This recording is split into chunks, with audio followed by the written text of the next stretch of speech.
ইস, ভূতে ধরে ওকে খাবে না, আমাকেই খাবে। আলিয়া বুঝি ভূত? ও তো একরকম বাষ্প। আমি পড়িনি বুঝি চারুপাঠে? শুনবে বলবো? অনেকের বিশ্বাস আছে আলিয়া এক প্রকার ভূতজনী, বাস্তবে কি তা নয়। আরে রাখ তোর চারুপাঠ, আরম্ভ করে দিলেন এখনই অন্ধকারের মধ্যে চারুপাঠ। ভয়ে মরছি এদিকে।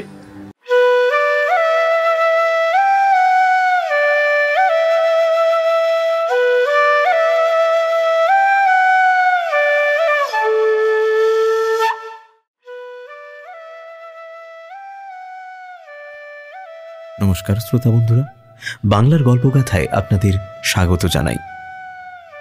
আমাদের আজকের নিবেদন বিখ্যাত কথা সাহিত্যিক বিভূতিভূষণ বন্দ্যোপাধ্যায় বিরচিত গল্প অরন্ধনের নিমন্ত্রণ। তার জন্ম ও মৃত্যু এই গল্পগ্রন্থ থেকে গল্পটি নেওয়া হয়েছে। পরিণতি না পাওয়া সম্পর্ক মানুষের মনে জন্ম দেয় এক অদ্ভুত অপ্রাপ্তির, আর সেই অপ্রাপ্তির টানেই বোধ হয় দ্বিতীয়বার দেখা হয় কুমি আর হিরেনের। তারপর আজকের গল্প পাঠে কৌশিক, প্রধান চরিত্রে অধ্যায় ও নীল, অন্যান্য চরিত্রে প্রিয়াঙ্কা, বর্ণালী, অর্ঘ্য, ঋষিতা, বিশ্বজিৎ ও বিশাল। চলুন তাহলে শুরু করা যাক আমাদের আজকের গল্প, বিভূতিভূষণ বন্দ্যোপাধ্যায় রচিত অরন্ধনের নিমন্ত্রণ।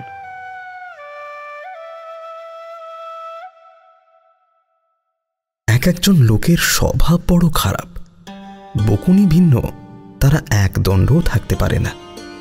শ্রোতা পেলে বকে যাওয়াতেই তাদের জীবনের সর্বশ্রেষ্ঠ সুখ। হিরেন ছিল এই ধরনেরই মানুষ। তার বকুনির জ্বালায় সকলে অতিষ্ঠ। আপিসে যারা তার সহকর্মী, শেষ পর্যন্ত তাদের অনেকের স্নায়ুর রোগ দেখা দিলে, অনেকে চাকরি ছাড়বার মতলব ধরলে, সব বিষয়ের প্রতিভার মতোই বকুনির প্রতিভাও পৈতৃক শক্তির আবশ্যক রাখে। হিরেনের বাবার বকুনি ছিল একটা রোগ। শেষ বয়সে তাকে ডাক্তারে বারণ করেছিল তিনি বেশি কথা যেন না বলেন। তাতে তিনি জবাব দিয়েছিলেন, তবে বেঁচে থেকে লাভটা কি ডাক্তারবাবু?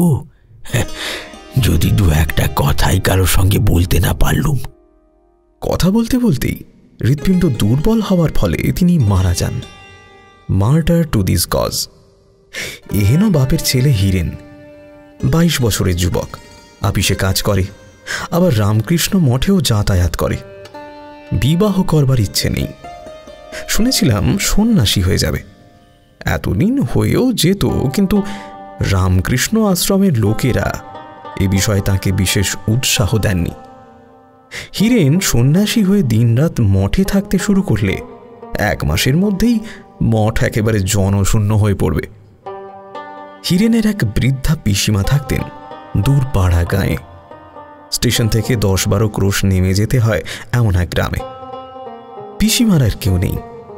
হিরেন সেখানে পিসিমাকে একবার দেখতে গেল। বুড়ি অনেক দিন থেকেই দুঃখ করে চিঠিপত্র লিখছিল। সে গ্রামের সবাই এতদিন জানত যে তাদের কুমি অর্থাৎ কুমুদিনীর মতো বকুনিতে ওস্তাদ মেয়ে সে অঞ্চলে নেই। কুমির বাবা গ্রাম্য পুরোহিত ছিলেন, কিন্তু যেখানে যখন পুজো করতে যেতেন আগরম বাগরম বকুনির জ্বালায় যজমান ভিটে ছেড়ে পালাবার জোগাড় করত। বিয়ের লগ্ন উত্তীর্ণ হওয়ার উপক্রম হতো। কুমির বাপের বকুনি প্রতিভার একটা বড় দিক ছিল এই যে তার বকুনির জন্য কোনো বস্তুর প্রয়োজন হতো না। যত তুচ্ছ বিষয় হোক না কেন, তিনি তাই অবলম্বন করে বিশাল বকুনির ইমারত গড়ে তুলতে পারতেন। মনে যথেষ্ট উৎসাহ ও শক্তি এবং সঙ্গে সঙ্গে অসাধারণ বলবার ও ছবি গড়বার ক্ষমতা না থাকলে মানুষে এমন বকতে পারে না বা শ্রোতাদের মনোযোগ ধরে রাখতে পারে না। তার মৃত্যুর সময় গ্রামের সকলেই দুঃখ করে বলেছিল, হ্যাঁ, আজ থেকে গাটা নিজুম হয়ে গেল রে। মানুষটা আর নেই, একবারে ভাবাই যাচ্ছে না। মানুষটা কি ভালোটাই আছে সত্যি।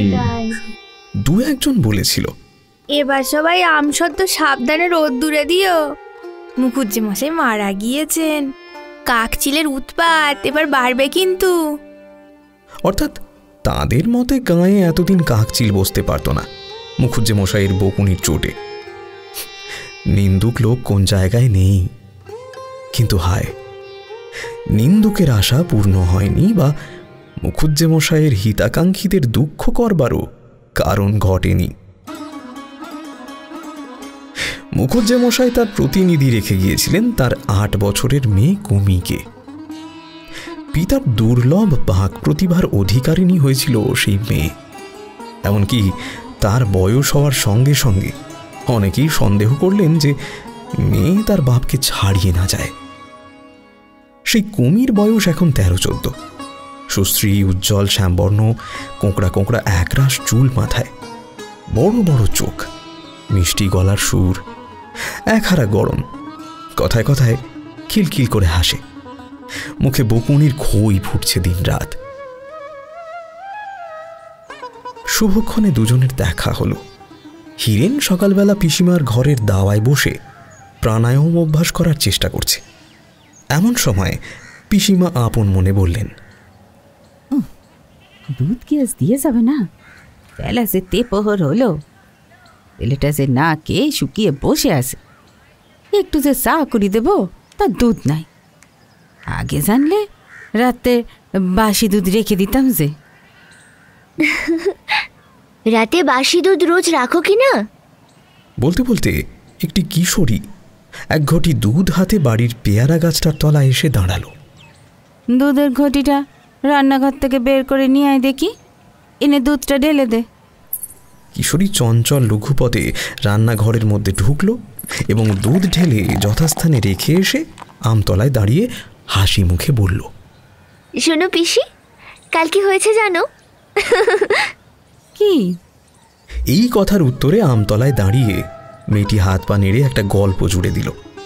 কাল দুপুরে নাপিত বাড়িতে ছাগল ঢুকে নাপিত বউ কাঁথা পেতেছিল, সেই কাঁথা চিবিয়ে খেয়েছে। এই মাত্র ঘটনাংশ গল্পের, কিন্তু কি সে বলার ভঙ্গি, কি সে কৌতুকপূর্ণ কলহাসির উচ্ছ্বাস, কি সে হাত পা নাড়ার ভঙ্গি। পিসিমার চায়ের জল গরম হলো, চা ভিজানো হলো, হালুয়া তৈরি হলো, পেয়ালার ঢালা হলো, তবুও সেই গল্পের বিরাম নেই। হ কুমিমা, একটু খ্যান তো দাও, সকালবেলা আমার অনেক কাজকর্ম আছে। তোমার গপ্প শুনতে গেলে না সারা দুপুরটি যাবে। এই চাটা আর এই খাবারটুকু তোর এক দাদা ওই বড় ঘরের দাওয়ায় বসে আছে, ওরে দিয়াই দেখি। কে পিসি? চিনিস নে, আমার বড় জ্যাঠ তো ভাইয়ের ছেলে, কাল রাত্রিরে এসেছে। তবে চা তৈরি করবার এত তাড়া দিচ্ছি কি জন্যে? তুই কি কারো কথা শুনতে পাস? নিজের কথা নিয়েই তো বেহাতি। কুমি সলাজ মুখে চাও খাবার দাবার ধারে রেখে চলে যাচ্ছিল, কিন্তু হিরেন তাকে অত সহজে যেতে দিতে প্রস্তুত নয়। সে কুমির নাপিত বাড়িতে ছাগলের কাঁথা চিবানোর গল্প শুনেছে এবং মুগ্ধ হয়েছে, বিস্মিত হয়েছে, পুলকিত হয়েছে এতটুকু মেয়ের ক্ষমতায়। তোমার নাম কি খুকি? কুমুদিনী। এই গায়ে তোমার বাড়ি বুঝি? ওপাড়ায়? তা ছাগলের কথা কি যেন বলছিলে? বেশ তো, বলতে পারো। কুমি লজ্জায় ছুটে পালালো, কিন্তু কুমুদিনীকে আবার কি কাজে আসতে হলো। হিরেনের সঙ্গে একটু একটু করে পরিচয় হয়ে গেল তার। দুজন দুজনের গুণে পরিচয় পেয়ে মুগ্ধ। দুজনেই ভাবে এমন শ্রোতা কখনো দেখিনি। 3 দিন পরে দেখা গেল পিসিমার দাওয়ার সামনে উঠোনে দাঁড়িয়ে কুমি এবং দাওয়ার খুঁটিতে হেলান দিয়ে বসে হিরেন ঘণ্টাখানেক ধরে পরস্পরের কথা শুনছে। হিরেন অনর্গল বকে যাচ্ছে, কুমি শুনছে, আর কুমি যখন অনর্গল বকছে তখন হিরেন মন দিয়ে শুনছে। সেবার 5-6 দিন পর পিসিমার বাড়ি থেকে হিরেন চলে এলো। কুমি যাবার সময় দেখা করল না বলে হিরেন খুব দুঃখিত হলো। কিন্তু হিরেন চলে যাবার পরে কুমি 2-3 দিন মন মরা হয়ে রইল। মুখে হাসি নেই, কথা নেই। বুড়ি পিসিমার প্রতি হিরেনের টানটা যেন হঠাৎ বড় বেড়ে উঠল। যে হিরেন 2 বছর 3 বছরে অনেক চিঠিপত্র লেখার সত্ত্বেও এদিকে বড় একটা মারাতো না, সে ঘন ঘন পিসিমাকে দেখতে আসতে শুরু করল। আজ বছর 2 আগের কথা। হিরেনকে পিসিমা বলেছিল, হিরু বাবা, যদি এলি তবে আমার একখান উপকার করে যা। আমার তো কেউ দেখবার লোক নাই তোরা সারা। নরসিংপুরের ধরণী কামারের কাছে এক গাদা টাকা পাবো জমার খাজনার দরুন। একবার গিয়ে তার সঙ্গে দেখা করে টাকাটার একটা ব্যবস্থা করে আয় না বাবা। হিরেন এসেছে দুদিন পিসিমার বাড়ি বেরিয়ে আম খেয়ে ফুর্তি করতে। সে জ্যৈষ্ঠী মাসের দুপুরের রোদে খাজনার তাগাদা করে গায়ে গায়ে ঘুরতে আসেনি। কাজেই নানা অজুহাত দেখিয়ে সে পরদিন সকালেই সরে পড়েছিল। এখন সেই হিরেন শতপ্রবৃত্ত হয়ে একদিন বললে, আচ্ছা পিসিমা, তোমার সেই নরসিংপুরের প্রজার বাকি খাজনার কিছু হয়েছে? যদি না হয়ে থাকে তবে এই সময় না হয় একবার নিজেই যাই। এখন তো আমার হাতে তেমন কাজকর্ম নেই, ভাবছি তোমার কাজটা করেই দিয়ে যাই। ভাইপোর সুমতি হচ্ছে দেখে পিসিমা খুব খুশি। হিরেন সকালে উঠে নসুরপুরে যায়। দুপুরের আগেই ফিরে এসে সেই যে বাড়ি ঢোকে, আর সারাদিন বাড়ি থেকে বেরই হয় না। কুমিকেও প্রায় দেখা যায় পিসিমার উঠোনে, নয়তো আমতলায়, নয়তো দাওয়ার পৈঠাতে বসে হিরুদার সঙ্গে গল্প করতে। কাক চিল পাঠায় আর বসে না। জ্যোৎস্না উঠেছে। চললুম হিরুদা। এখনই যাবি কেন? বস না আর একটু।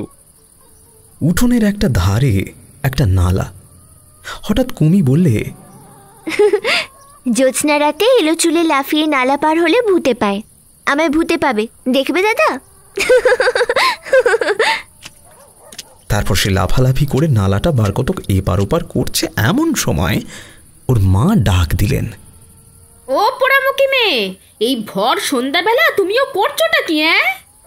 তোমায় নিয়ে যে আমি কি করি! হিঙ্গি মেয়ে, এতটুকু কাণ্ডজ্ঞান যদি তোমার থাকে। হিরু ভালো মানুষের মতো মুখখানি করে হ্যারিকেন লণ্ঠনটা মুছে পরিষ্কার করতে ব্যস্ত হয়ে উঠল। মায়ের পিছু পিছু কুমি চলে গেল। একটু অনিচ্ছার সঙ্গে গেল, মুখে তার অপ্রতিভের হাসি। হিরেন মনমরা ভাবে লণ্ঠনের সামনে কি একখানা বই খুলে পড়তে বসবার চেষ্টা করল। মাসের পর মাস যায়, বছরও ঘুরে গেল। নতুন বছরের প্রথমে হিরেনের চাকুরিটা গেল, অফিসের অবস্থা ভালো নয় বলে। এই 1 বছরের মধ্যে হিরেন পিসিমার বাড়ি আরও অন্তত 10 বার এলো গেল, এবং এই 1 বছরের মধ্যে হিরেন বুঝেছে কুমির মতো মেয়ে জগতে আর কোথাও নেই। বিধাতা একজন মাত্র কুমিকে সৃষ্টি করেছেন। কি বুদ্ধি, কি রূপ, কি কথাবার্তা বলবার ক্ষমতা, কি হাত নাড়ার ললিত ভঙ্গি, কি লঘুগতি চরণ ছন্দ। প্রস্তাবটা কে উঠিয়েছিল জানি নে, বোধহয় হিরুর পিসিমাই। কিন্তু কুমুদিনীর জ্যাঠামশাই সে প্রস্তাবে রাজি হননি, কারণ তাঁরা কুলীন। হিরেনরা বংশজ। কুলীন হয়ে বংশজের হাতে মেয়ে দেবেন তিনি, এ কথা ধারণা করাই তো অন্যায়। হিরু শুনে চটে গিয়ে পিসিমাকে বললে, কে তোমাকে বলেছিল পিসিমা ডেকে অপমান ঘরে আনতে? আমি কি তোমার পায়ে ধরে সেধেছিলাম যে কুমির সঙ্গে আমার বিয়ে দাও? সবাই জানে আমি বিয়ে করব না, আমি রামকৃষ্ণ আশ্রমে ঢুকবো। সব ঠিকঠাক হয়ে গিয়েছে। এবার এই এটা মিটে গেলেই। কুমির কানে কথাটা গেল যে হিরু এই সব বলেছে। সে বললে, হিরুদাকে বিয়ে করতে আমি পায়ে ধরে সাধ্য গিয়েছিলাম যে, বয়ে গেল, সন্ন্যাসী হবে তো আমার কি। হিরু তলপি বেঁধে পরদিনই পিসিমার বাড়ি থেকে নিজের বাড়ি চলে গেল। হিরুর বাড়ির অবস্থা এমন কিছু ভালো নয়। এবার তার কাকা আর মা একসঙ্গে বলতে শুরু করলেন, সে যেন একটা চাকরির সন্ধান দেখে। বেকার অবস্থায় বাড়ি বসে কতদিন আর এভাবে চলবে?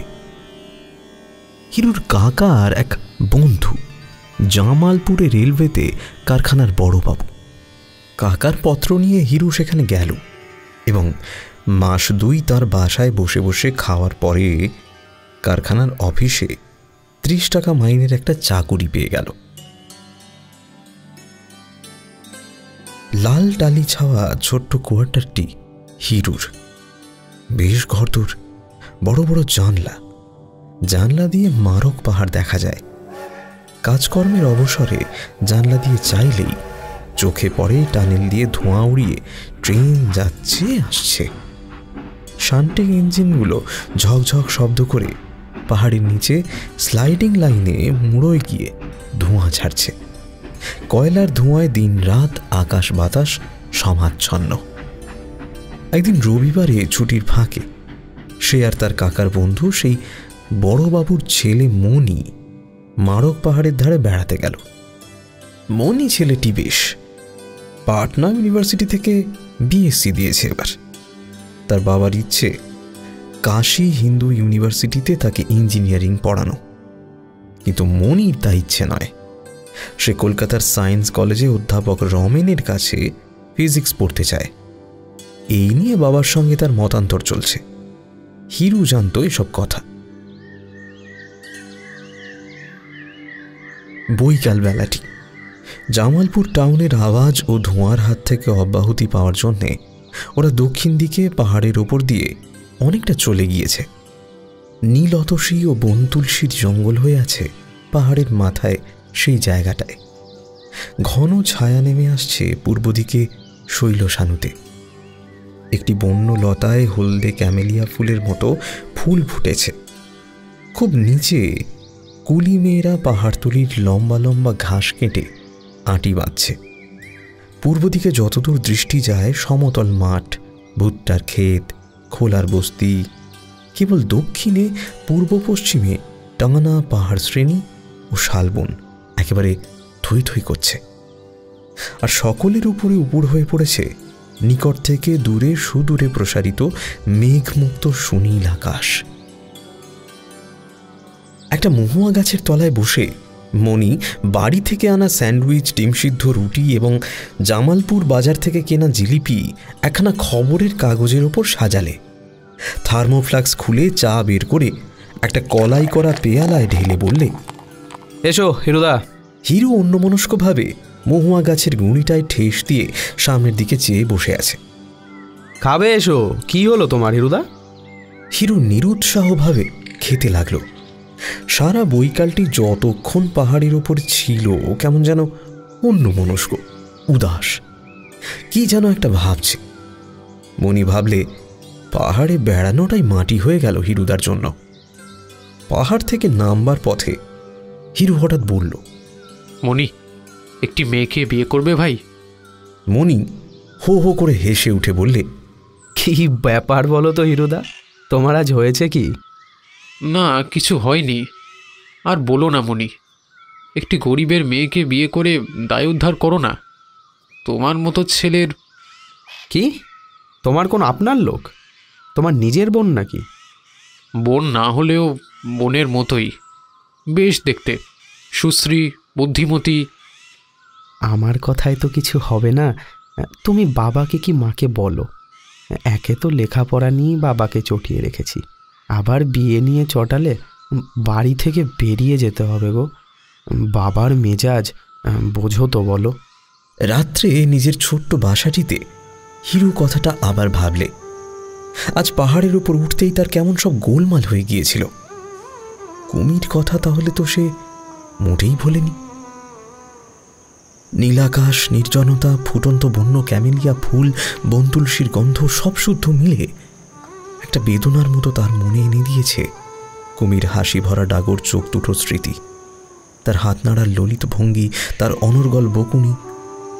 সে তো সন্ন্যাসী হয়ে যাবে রামকৃষ্ণ আশ্রমে, সবাই জানে। মিথ্যেই পিসিমা কুমির বাবাকে বিয়ের কথা বলতে গিয়েছিল, কিন্তু কুমিকে সুখী করে দিয়ে যেতে হবে, এ তার জীবনের একটা কর্তব্য।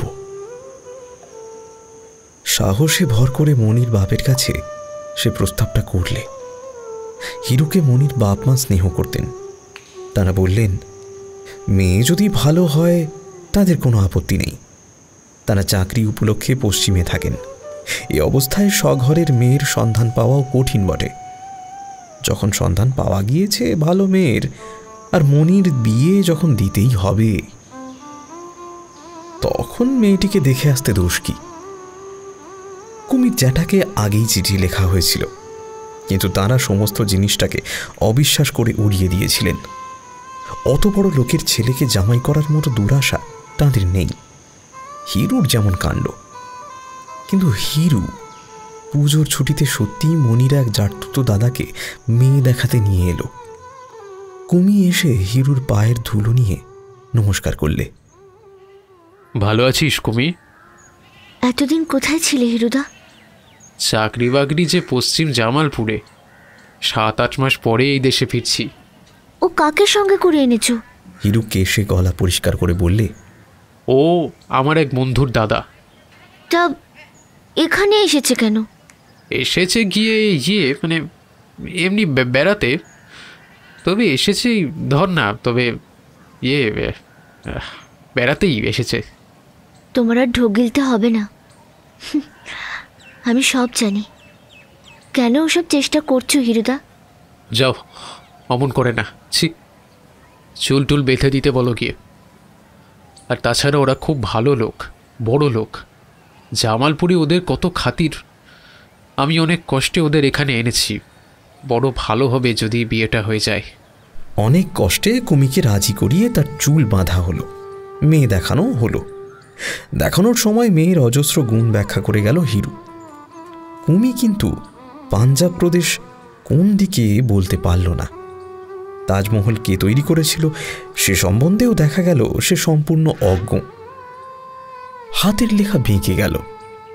গান গাইতে জানে না বললে, যদিও সে ভালোই গান গাইতে জানে এবং তার গলার সুরও বেশ ভালো। সঙ্গের ভদ্রলোকটি মেয়ে দেখা শেষ করেই ফিরতি নৌকোতে রেল স্টেশন চলে গেলেন। রাত্রের ট্রেনেই তিনি খুলনায় তার শ্বশুর বাড়ি যাবেন। যাবার সময় বলে গেলেন মতামত চিঠিতে জানাবেন। হিরু তাকে নৌকোতে তুলে দিয়ে ফিরে এসে কুমিকে বললে, কি করে বললে বলো তো গান গাইতে জানো না? ছি, এটা কি ধরনের ছেলে মানুষই কুমি? ওরা শহরের মানুষ, গান শুনলে খুব খুশি হয়ে যেত। এমনি তো ঘরের কোণে খুব গান গেয়ে বেড়াও, আর এর বেলা ঘরের কোণে গান গাইব না তো কি আসরে বসে গাইতে যাব? পারবো না যাত্রার সামনে গান গাইতে। তবে থাকো চিরকাল আইবুড়ো ধিঙ্গি হয়, আমার কি? কুমির বাড়ির ও পাড়ার সবাই এজন্য কুমিকে ভর্ৎসনা করলে। গান গাও না গাও, গান গাইতে জানি এই কথা বলার দোষ ছিল কি? ছি, কাজটা ভালো হয়নি। বলা বাহুল্য, ভদ্রলোকের কাছ থেকে কোনো পত্র এলো না এবং হিরু পুজোর ছুটি অন্তে জামালপুরে গিয়ে শুনলে মেয়ে তাদের পছন্দ হয়নি। মাস 5-6 কেটে গেল। কি অদ্ভুত 5-6 মাস। কাজ করতে করতে জানলা দিয়ে যখনই উঁকি দিয়ে বাইরের দিকে চায় তখনই সে অন্যমনস্ক হয়ে পড়ে। কুমিকে কতবার জানলার বাইরে দাঁড়িয়ে থাকতে দেখেছে। হাত পা নেড়ে উচ্ছ্বসিত কণ্ঠে হেসে গড়িয়ে পড়ে কুমি গল্প করছে। নিম ফুলের গন্ধ ভরা কত অলস চৈত্র দুপুরের স্মৃতিতে মধুর হয়ে উঠেছে বর্তমান কর্মব্যস্ত দিনগুলি। নতুন এমবি পাশ করে জামালপুরে প্র্যাকটিস করতে এসেছে। বেশ সুন্দর চেহারা, বাড়ির অবস্থাও খুব ভালো। তার জ্যাঠামশাই এখানে বড় চাকরি করেন। কথায় কথায় হিরু জানতে পারলে ছোকরা এখনো বিয়ে করেনি এবং কুমিদের পাল্টি ঘর। অনেক বুঝিয়ে সে তার জ্যাঠামশাইকে মেয়ে দেখতে যেতে রাজি করালো। মেয়ে দেখাও হলো, কিন্তু শেষ পর্যন্ত কিছুই হলো না। তাদের কুটুম্ব পছন্দ হয়নি শোনা গেল। একে তো অজ পাড়াগাঁ, দ্বিতীয়ত তারা ভেবেছিলেন পাড়াগাঁয়ের জমিদার কিংবা অবস্থাপন্ন ঘরের মেয়ে হবে। অমন গরিব ঘরের মেয়ে তাদের চলবে না। মাস 3 পরে হিরু আর এক বিয়ের সম্বন্ধ নিয়ে পিসিমার বাড়ি হাজির হল। কুমিদের বাড়ির সবাই বললে হিরু বড় ভালো ছেলে, কুমির জন্য চেষ্টা করছে প্রাণপণে, কিন্তু অত বড় বড় সম্বন্ধ এনে ও ভুল করছে। ওসব কি জোটে আমাদের কপালে? মেয়ে পছন্দ হলেই বা অত টাকা দিতে পারবো কোত্থেকে? কুমির সঙ্গে খিড়কি দোরের কাছে হিরুর দেখা। হিরুদা, তুমি কেন এসব পাগলামি করছো বলো তো? বিয়ে আমি করব না, তোমার দুটি পায়ে পড়ি, তুমি সব বন্ধ করো। ছি, লক্ষ্মী দিদি এমন করে না। এবার যে জায়গায় ঠিক করেছি তারা খুব ভালো লোক, এবার নির্ঘাত লেগে যাবে। তুমি কি যে বলো হিরুদা, আমার রাত্রে ঘুম হচ্ছে না। লাগবে কি না লাগবে তাই ভেবে মিছিমিছি আমার জন্য তোমাকে লোকে যা তা বলে, তা জানো? তুমি ক্ষান্ত দাও, তোমার পায়ে পড়ি হিরুদা। হিরু এসব কথা কানে তুলল না। পাত্রপক্ষের লোক নিয়ে এসে হাজির করলে, কিন্তু কুমি কিছুতেই এবার তাদের সামনে আসতে রাজি হলো না। সে দস্তুর মতো বেঁকে বসল। হিরু বাড়ির মধ্যে গিয়ে বললে, পিসিমা, আপনারা দেরি করছেন কেন? এসে একটু বোঝাও না তোমার মেয়েকে বাবা। আমরা তো একেবারে হার মেনে গেলাম। ও চুলে চিরুনি ছোঁয়াতেও দেবে না, উঠবেও না, বিছানায় পড়েই রয়েছে। কুমি ঘর থেকে বললে, পড়ে থাকবো না তো কি, বারে বারে সংসার সাজতে পারবো না আমি, কারো খাতিরেই না। হিরুদাকে বলো না সংসারে বেরোক ওদের সামনে। হিরু ঘরের মধ্যে ঢুকে কড়া সুরে বললে, কুমি, ওঠ ওঠ, আরে কথা শোন, যা, চুলটা বাঁধকে যা। আমি যাব না। যাবি নে তো? যাবি নে? হ্যাঁ ঠিক আছে, চুলের মুঠি ধরে টেনে নিয়ে যাব। ওঠ ওঠ, দিন দিন ইয়ে হচ্ছে না, ওঠ ওঠ বলছি। কুমি দ্বিরুক্তি না করে বিছানা ছেড়ে দালানে চুল বাঁধতে বসে গেল। সাজানো গোজানো বাদ গেল না, মেয়ে দেখানোও হলো, কিন্তু ফল সমানই দাঁড়ালো। অর্থাৎ পাত্রপক্ষ বাড়ি গিয়ে চিঠি দেব বলে চলে গেলেন। জামালপুরের কাজে এসে যোগ দিল হিরু, কিন্তু সে যেন সর্বদাই অন্যমনস্ক। কুমির জন্য এত চেষ্টা করেও কিছু দাঁড়ালো না শেষ পর্যন্ত। কি করা যায়? এদিকে কুমিদের বাড়িতেও তার পসার নষ্ট হয়েছে। তার আনা সম্বন্ধের ওপর সবাই আস্থা হারিয়েছে, হবারই কথা। এবার সেখানেও কথা তোলবার মুখ নেই তার। অত বড় বড় সম্বন্ধ নিয়ে যাওয়াই বোধহয় ভুল হয়েছে তার। কুমির ভালো ঘর জুটিয়ে দেবার ব্যাকুল আগ্রহে সে ভুলে গিয়েছিল যে বড়তে ছোটতে কখনো খাপ খায় না। লজ্জায় সে পিসিমার বাড়ি যাওয়া পর্যন্ত ছেড়ে দিল। বছর 2-3 কেটে গেল। হিরু চাকুরিতে খুব উন্নতি করে ফেলেছে তার সুন্দর চরিত্রের গুণে। চিফ ইঞ্জিনিয়ারের অফিসে বদলি হলো 150 টাকায় মার্চ মাস থেকে। হিরু আর সেই হিরু নেই। এমনই হয়, এতে আশ্চর্য হবার কিছু নেই। প্রতিদিন, প্রতি মাস, প্রতি বৎসর তিলে তিলে মানুষের দেহের ও মনের পরিবর্তন হচ্ছে। অবশেষে পরিবর্তন এমন গুরুতর হয়ে ওঠে যে বহুকাল পরে আবার সাক্ষাৎ হলে আগের মানুষটিকে আর চেনাই যায় না। হিরু ধীরে ধীরে বদলেছে। অল্প অল্প করে সে কুমিকে ভুলেছে। রামকৃষ্ণ আশ্রমে যাবার বাসনাও তার নেই আর বর্তমানে। এর মূলে একটা কারণ আছে, সেইটা এখানে বলি। জামালপুরে একজন বয়লার ইন্সপেক্টর ছিলেন। তার বাড়ি হুগলি জেলায়। রুড়কির পাশ ইঞ্জিনিয়ার, বেশ মোটা মাইনে পেতেন। কিন্তু অদৃষ্টের দোষে তার 6টি মেয়ের বিয়ে দিতে তাকে সর্বশান্ত হতে হয়েছে। এখনও একটি মেয়ে বাকি। হিরুর সঙ্গে এই পরিবারের বেশ ঘনিষ্ঠতা জন্মেছিল। সুরমা হিরুর সামনে বার হয়, তাকে দাদা বলে ডাকে, কখনো কখনো নিজের আঁকা ছবিও দেখায়, গল্প করে, গান শোনায়। একদিন হঠাৎ হিরুর মনে হলো সুরমার মুখখানা কি সুন্দর, আর চোখ দুটি। তারপরই ভাবল, ছি ছি, এইসব কি ভাবছে, ওসব তো ভাবতে নেই। আর একদিন অমনি হঠাৎ মনে হলো কুমির চেয়ে সুরমা দেখতে ভালো। কি গায়ের রং সুরমার! তখনই নিজের এই চিন্তায় ভীত ও সংকুচিত হয়ে পড়ল সে। না না, কি সব ভাবছে, মন থেকে এসব জোর করে তাড়াতে হবে। কিন্তু জীবনকে প্রত্যাখ্যান করা অত সহজে হলে আজ গেরুয়াধারী স্বামীজিদের ভিড়ে পৃথিবীটা ভর্তি হয়ে যেত একেবারে। হিরুর বয়স কম, মন এখনো মরেনি। শুষ্ক শীর্ণ এক অতীত মনোভাবের কঙ্কালের সঙ্গে নিজেকে বেঁধে রাখতে তার নবীন ও সতেজ মন ঘোর আপত্তি জানালো। কুমির সঙ্গে যা কিছু ছিল সে অমূল তরু শুকিয়ে শীর্ণ হয়ে গিয়েছে আলো, বাতাস ও পৃথিবীর স্পর্শ না পেয়ে।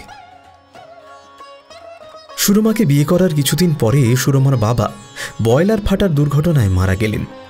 রেল কোম্পানি হিরুর শাশুড়িকে বেশ মোটা টাকা দিল এই জন্যে। প্রভিডেন্ট ফান্ডের টাকাও যা পাওয়া গেল তাতে মেয়ের বিয়ের দেনা শোধ করেও হাতে 6-7 হাজার টাকা রইল। সুরমার মা ও একটি নাবালক ভাইয়ের দেখাশোনার ভার পড়েছিল হিরুর ওপর। কাজেই টাকাটা সব এসে পড়ল হিরুর হাতে। হিরু সে টাকায় কয়লার ব্যবসা আরম্ভ করল। চাকরি সে প্রথমে ছাড়েনি, কিন্তু শেষে রেল কারখানায় কয়লার কন্ট্রাক্ট নিয়ে একবার বেশ মোটা কিছু লাভ করে চাকরি ছেড়ে দিয়ে ব্যবসাতে ভালোভাবেই নামল সে। সুরমাকে বিয়ে করার 4 বছরের মধ্যে হিরু একজন বড় কন্ট্রাক্টর হয়ে পড়ল। শাশুড়ির টাকা বাদ দিয়েও নিজের লাভের অংশ থেকে সে 30-40 হাজার টাকা কারবারে ফেলেছে। সময়ের পরিবর্তনের সঙ্গে হিরুর চালচলন বদলে গিয়েছে। রেলের কোয়ার্টার ছেড়ে দিয়ে মুঙ্গেরের গঙ্গার ধারে বড় বাড়ি ভাড়া নিয়ে সেখানেই সকলকে রেখেছে। রেলে জামালপুরে যাতায়াত করে রোজ। মোটর এখনো করেনি, তবে বলতে শুরু করেছে মোটর না রাখলে আর চলে না। ব্যবসা রাখতে গেলে ওটা নিতান্তই দরকার, বাবুগিরির জন্যে নয়।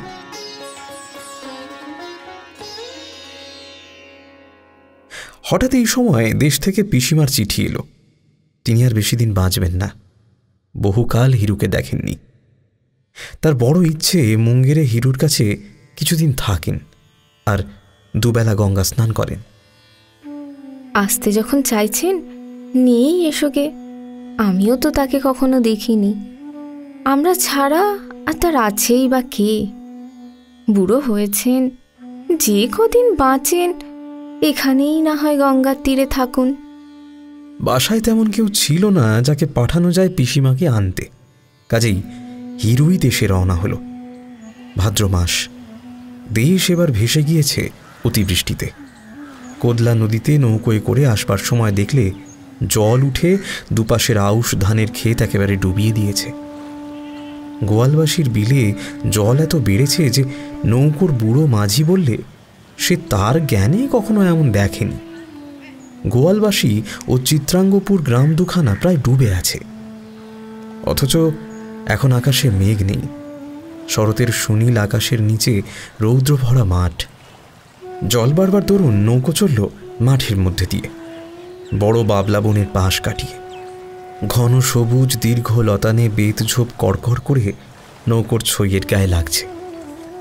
মাঠের মাঝে বন্যার জলের মধ্যে জেগে আছে ছোট ছোট ঘাস, তাতে ঘন ঝোপ। পিসিমাদের গ্রামে নৌকো ভিড়তে দুপুর ঘুরে গেল। এখানে নদীর পাড় খুব উঁচু বলে উল ছাপিয়ে জল ওঠেনি। দুপাড়েই বন, একদিকে রস্য ছায়া পড়েছে জলে, অন্য পাড়ে খর রৌদ্র।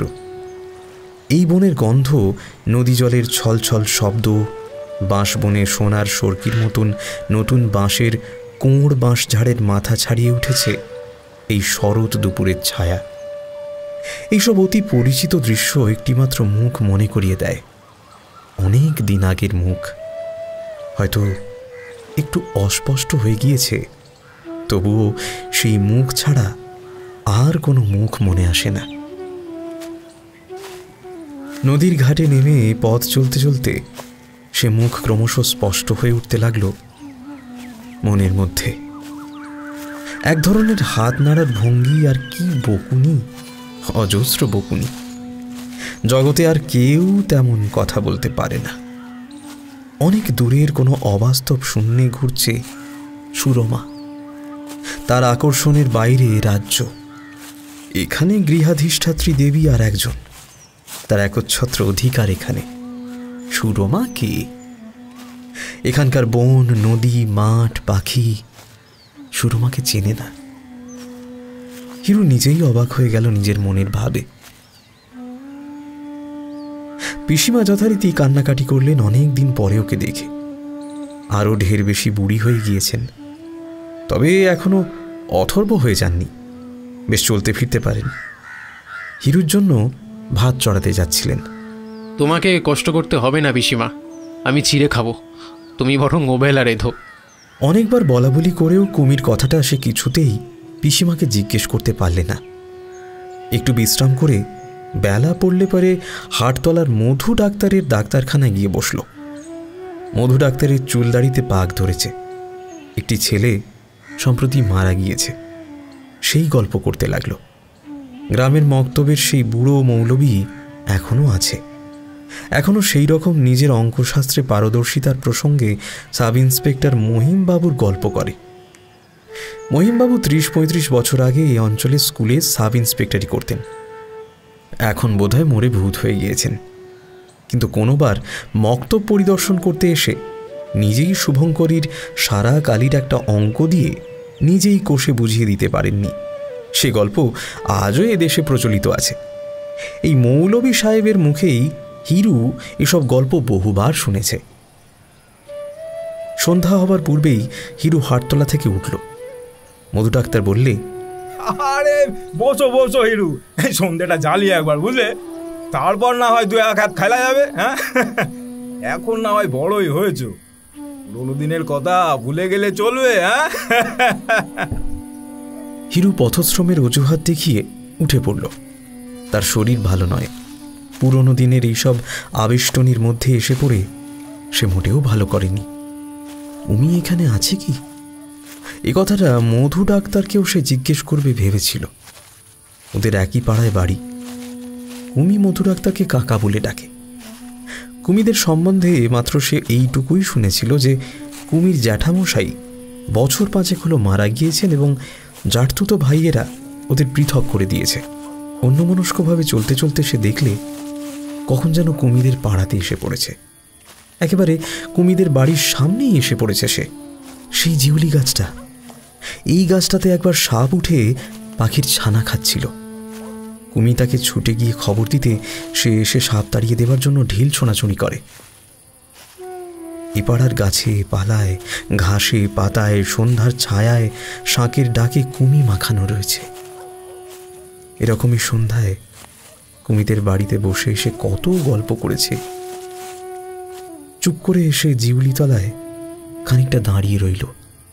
তার সামনের পথটা দিয়ে 23-24 বছরের একটি মেয়ে 2টো গরুর গাড়ি ধরে নিয়ে আসছে। কুমিদের বাড়ির কাছে বাঁশতলাটায় যখন এলো তখন হিরু চিনতে পারলে সে কুমি। প্রথমটা সে অবাক হয়ে গেল, আড়ষ্টের মতো দাঁড়িয়ে রইল। সত্যি কুমি, এমন অপ্রত্যাশিতভাবে একেবারে তার চোখের সামনে। হ্যাঁ, কুমি বটে, কিন্তু কত বড় হয়ে গিয়েছে সে। হঠাৎ হিরু এগিয়ে গিয়ে বললে, কুমি, কেমন আছো? চিনতে পারো? কুমি চমকে উঠল। অন্ধকারে বোধহয় ভালো করে চিনতে পারলে না। বলল, কে? আমি হিরু। কুমি অবাক হয়ে দাঁড়িয়ে রইল। কিছুক্ষণ তার মুখ দিয়ে কথা বার হলো না। তারপরে এসে পায়ের ধুলো নিয়ে প্রণাম করে হিরুর মুখের দিকে চেয়ে বললে, কবে এলে হিরুদা?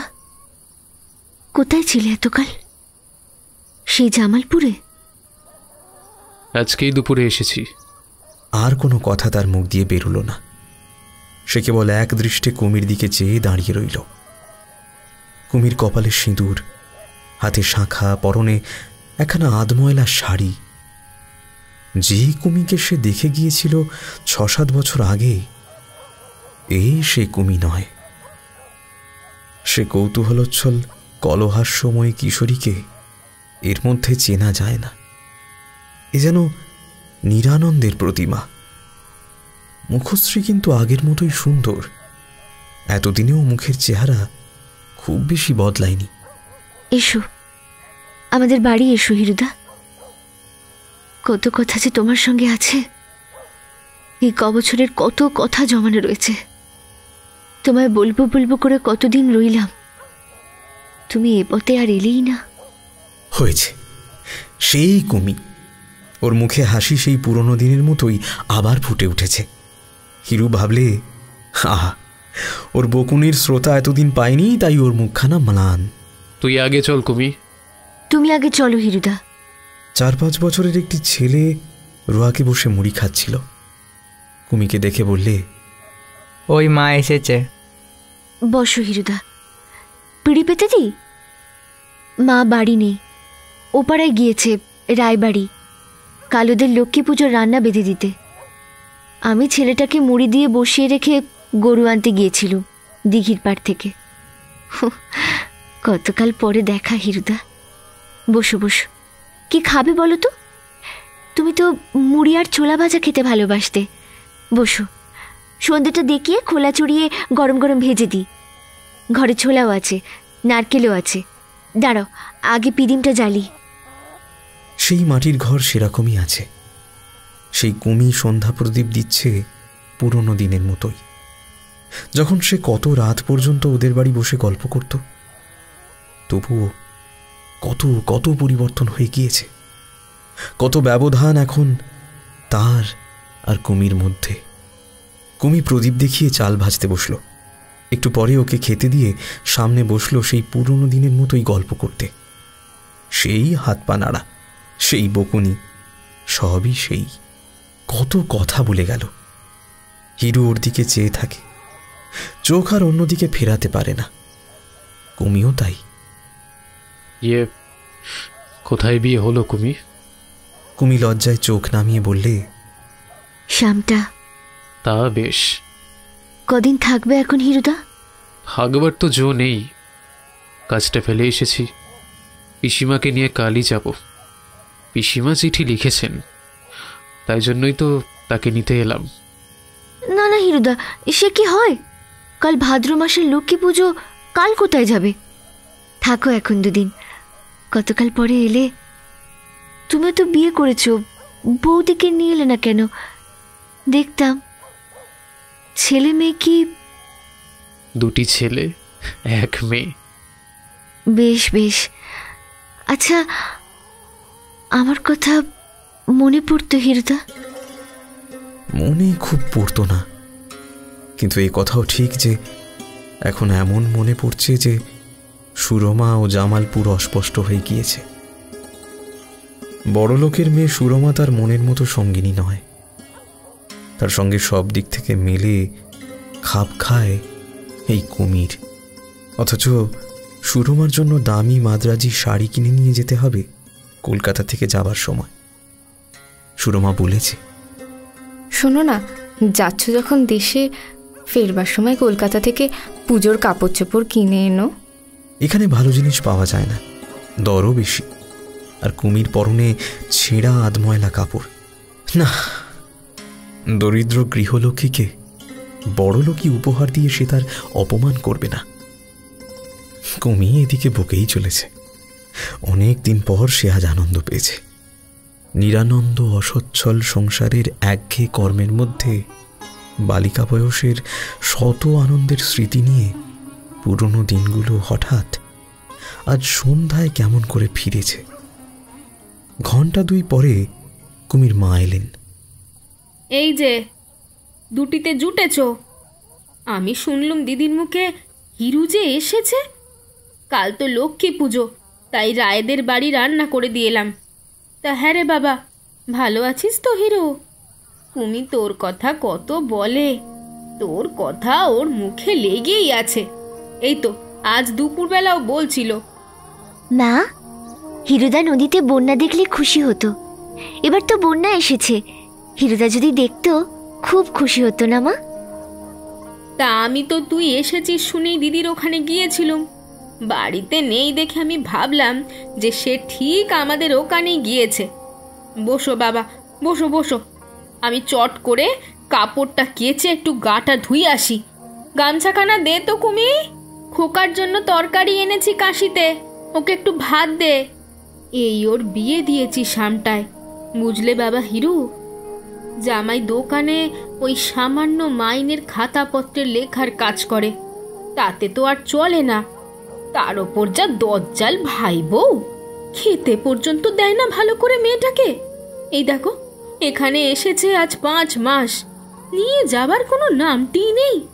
বউ দিদির হুকুম হবে, তারপর বউ নিয়ে যেতে পারবে। আর এইদিকে আমার তো এই অবস্থা, মেয়েটার পরনে নেই কাপড়। জামাই আসে আর যায়, এই যে কাপড়ের কথা বলি কানেও তোলে না। আমি যে কি করে চালাই, সবই আমার অদৃষ্ট, নইলে কি আর। যাও না, গা ধুয়ে এসো না। কি বকবক শুরু করলে? অদৃষ্ট? হ্যাঁ, অদৃষ্টই। সে আজ কোথায় আর কুমি কোথায় পড়ে কষ্ট পাচ্ছে। পরনে কাপড় নেই, পেটে ভাত নেই, জীবনে আনন্দ নেই, স্বাদ আহ্লাদ নেই, কিছুই দেখলে না, কিছুই ভোগ করলে না। সবই অদৃষ্ট ছাড়া আর কি। খানিক রাত্রে হিরু উঠল। কুমি প্রদীপ ধরে এগিয়ে দিল পথ পর্যন্ত।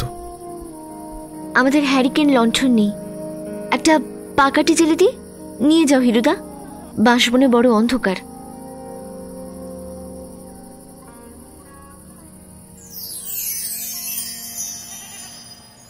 সকালে কুমি পিসিমার বাড়ি এসে ডাক দিলে, কি হচ্ছে ও হিরুদা? এই যে কুমি, কামিয়ে নিলাম, এইবার নাইব। কুমি ঘরের মধ্যে ঢুকে বললে, কেন, কিসের তারা নাইবার এত সকালে? তোমার কিন্তু আজ যাওয়া হবে না হিরুদা, বলে দিচ্ছি। আজ ভাদ্র মাসের লক্ষ্মী পুজোর অরন্ধন, তোমায় নেমন্তন্ন করতে এলুম আমাদের বাড়িতে। মা বললেন যা গিয়ে বলে আয়। হিরু আর প্রতিবাদ করতে পারলে না। কুমির কাছে প্রতিবাদ করে কোনো লাভ নেই, সে জানে। কুমি খানিকটা পরে বললে, আমার অনেক কাজ হিরুদা, আমি যাই, তুমি নিয়ে সকাল সকাল চলে এসো। হিরু বেলা 10টার মধ্যে ওদের বাড়ি গেল। আজ রান্নার হাঙ্গামা নেই আর। আজ কিন্তু পান্তা ভাত খেতে হবে জানো তো, আর কচু শাক। আরেকটা কি জিনিস বলো তো? তুমি বলতে পারবে না। কাল রাত্রে তুই চলে গেলে মেয়ে অত রাত্রে তোর জন্য নারকেল কুমড়ো রাঁধতে বসলো। বললে হিরুদা বড় ভালোবাসে মা, কাল সকালে ওকে খেতে বলবো, রেঁধে রাখি এখন। কুমি স্নান সেরে এসে একখানা ধোয়া শাড়ি পরেছে। বোধহয় এইখানেই তার একমাত্র ভালো কাপড়। সেই চঞ্চলা মুখরা বালিকা আর সে সত্যই নেই। আজ দিনের আলোয় কুমিকে দেখে ওর মনে হলো কুমির চেহারা আরও সুন্দর হয়েছে। তবে ওর মুখে চোখে একটা শান্ত মাতৃত্বের ভাব ফুটে উঠেছে, যেটা হিরু কখনো ওর মুখে দেখেনি। কুমি অনেক ধীর হয়েছে, অনেক সংযত হয়েছে। মাথায় সেই রকমের এক ঢাল চুল, মুখশ্রী এখনো সেরকমই লাবণ্যময়। তবুও যেন কুমিকে চেনা যায় না। বয়সের সঙ্গে সঙ্গে বালিকা কুমি অন্তর্হিত হয়েছে। এখন যে কুমিকে সে দেখছে তার অনেকখানি যেন সে চেনে না। কিন্তু খানিকটা বসার পরে হিরুরে ভ্রম ঘুচে গেল। বাইরের চেহারাটা যতই বদলে যাক না কেন, তার সামনে যে কুমি বার হয়ে এলো সে সেই কুমারী কুমি। ওর যেটুকু পরিচিতি তা ওর মধ্যে বার হয়ে এলো, যেটুকু হিরুর অপরিচিত তা নিজেকে গোপন রাখল। কি চমৎকার কুমির মুখের হাসি! হিরুর মোহ নেই, আসক্তি নেই, আছে কেবল একটা সুগভীর স্নেহ, মায়া, অনুকম্পা। এ এক অদ্ভুত মনের ভাব। কুমিকে সে সর্বস্ব বিলিয়ে দিতে পারে। তাকে একটুকু খুশি করবার জন্য সে সব করতে পারে। কুমি কত কি বকছে বসে বসে, পুরনো দিনের কথা তুলছে কেবল। মনে আছে হিরুদা, সে একবার জেলেদের বাঁশতলায় আলেয়া জ্বলেছিল? সেও তো এই ভাদ্র মাসে। সেই চারুপাঠ মনে আছে?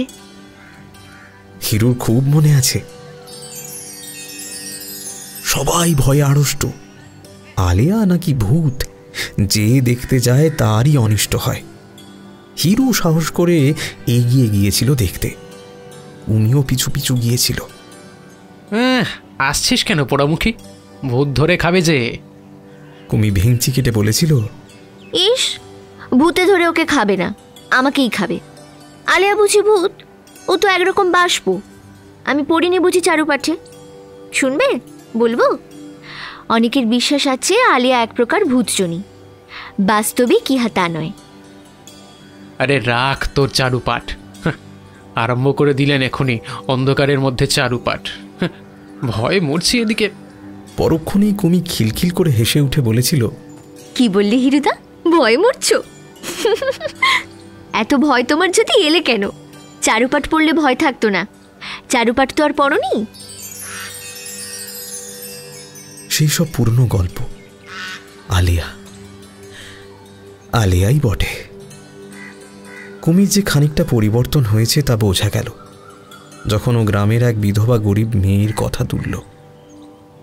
আগে এসব কথা কুমি বলতো না, এখন সে পরের দুঃখ বুঝতে শিখেছে। মুখুজ্জে বাড়ির বড় পুরীপাল্লার মধ্যে হর মুখুজ্জের এক বিধবা নাতনি, নিতান্ত বালিকা, কিরকম কষ্ট পাচ্ছে।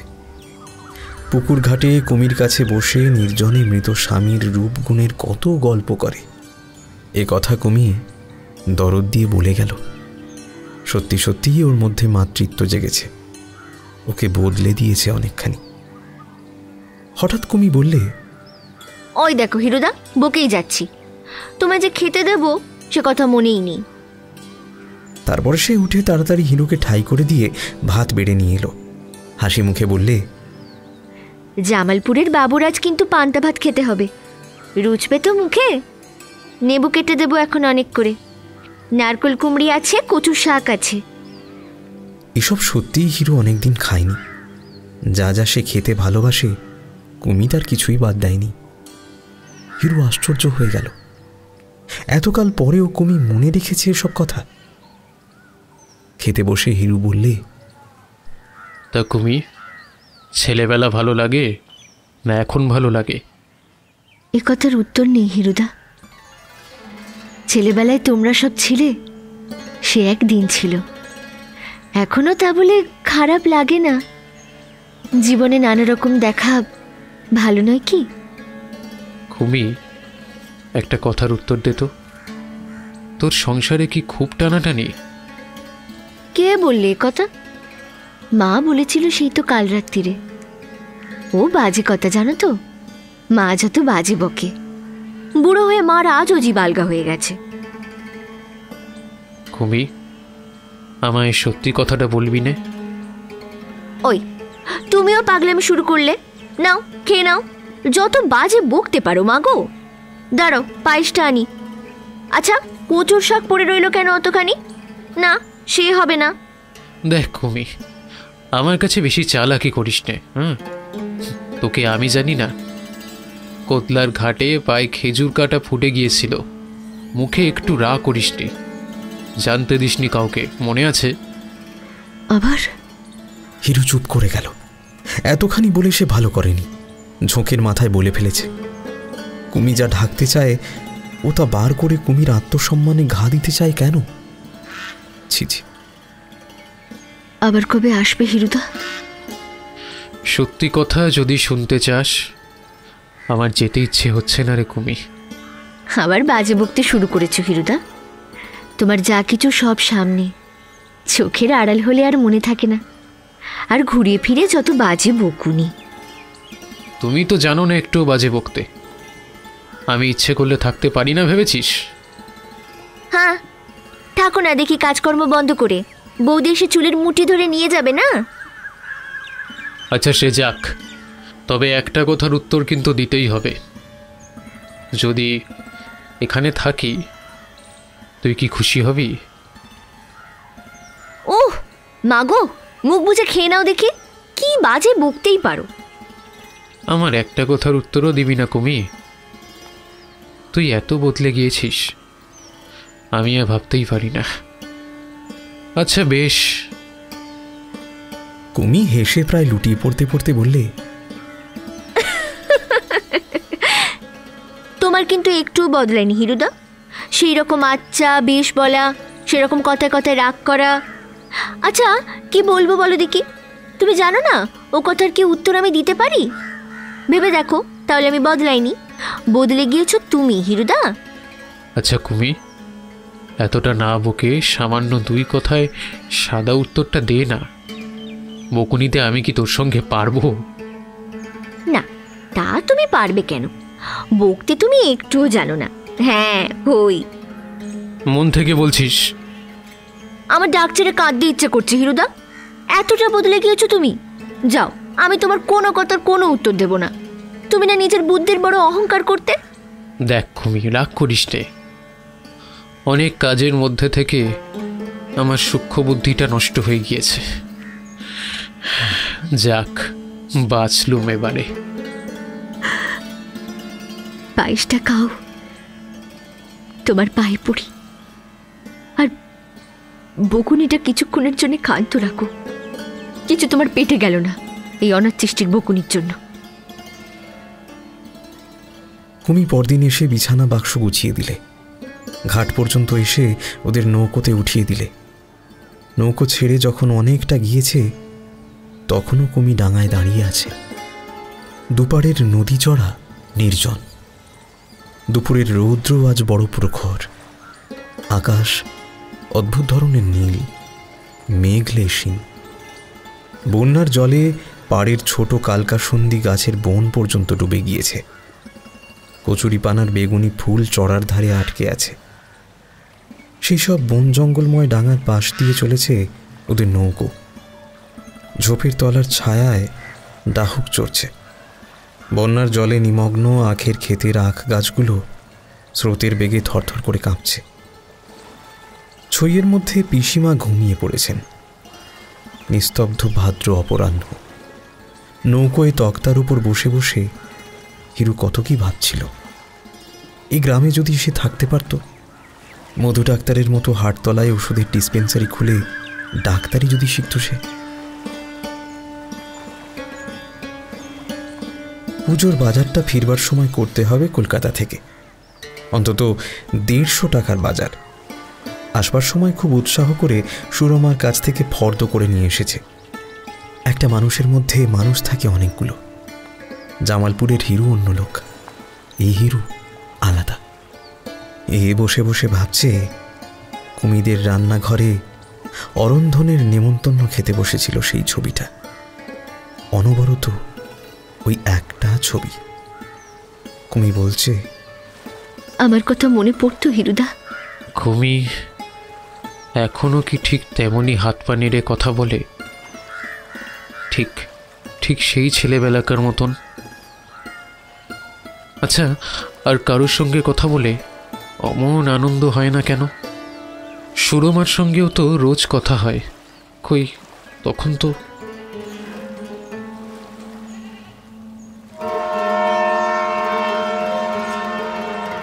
রেলের বাঁশির আওয়াজে হিরুর চমক ভাঙল। ওই স্টেশনের ঘাট দেখা দিয়েছে, সিগন্যাল নামানো। বোধহয় ডাউন ট্রেনটা আসবার দেরি নেই।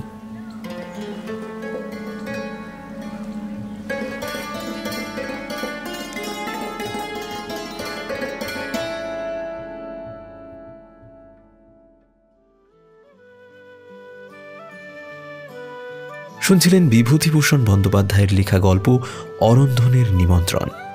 কেমন লাগলো আমাদের আজকের গল্প? কমেন্টে জানান আমাদের। ভালো লাগলে লাইক ও শেয়ার করুন। আপনি যদি আজই প্রথম আমাদের চ্যানেলে গল্প শুনে থাকেন, তাহলে সাবস্ক্রাইব করে দেবেন। আসি বন্ধুরা, ভালো থাকবেন, ভালোবাসায় থাকবেন। আবার আসবো বাংলা সাহিত্যের অন্য কোনো ক্লাসিক গল্প নিয়ে।